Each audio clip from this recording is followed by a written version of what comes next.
Saudara, mengapa Tuhan harus datang ke dunia dan menjadi manusia? Bukankah Tuhan tempatnya di sorga, di tempat yang maha kudus, di tempat yang tidak terjangkau manusia?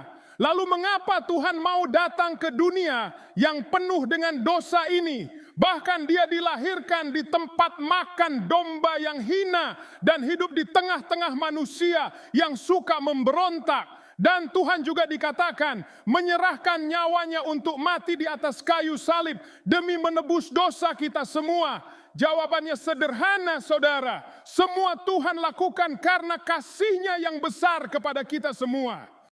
Kita seharusnya malu ketika kita mengatakan kalau Tuhan adalah maha kasih. Tapi di satu sisi kita menyangkal pernyataan kasih-Nya karena Tuhan mau merendahkan dirinya dan menjadi sama seperti manusia.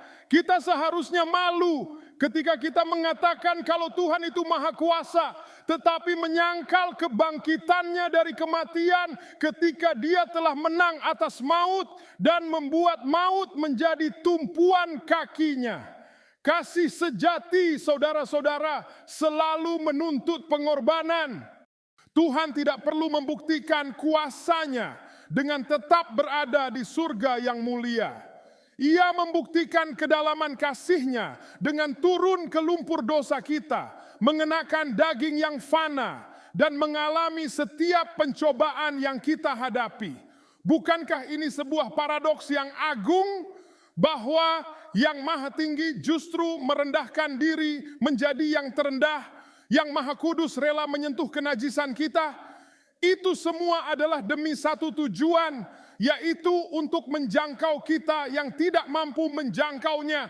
Celakalah manusia yang bebal, karena meskipun kalian sadar tidak mampu untuk menebus dosa kalian yang begitu besar, kalian masih bisa-bisanya menyangkal Tuhan yang datang sebagai juru selamat dengan menyerahkan nyawanya sendiri di atas kayu salib supaya semua dosa kita dihapuskan dan kita dapat diterima di dalam kasih-Nya.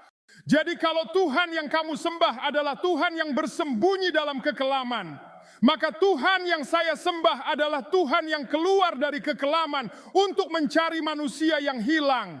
Karena Tuhan saya tahu tidak ada manusia yang bisa kembali kepadanya dengan kekuatan mereka sendiri. Semua manusia membutuhkan juru selamat, dan Tuhan telah datang untuk menjadi juru selamat bagi kita semua. Jika Tuhan yang kamu sembah adalah Tuhan yang tidak mau menyentuh dosa, maka Tuhan yang saya sembah adalah Tuhan yang bahkan menjadi dosa karena kita semua.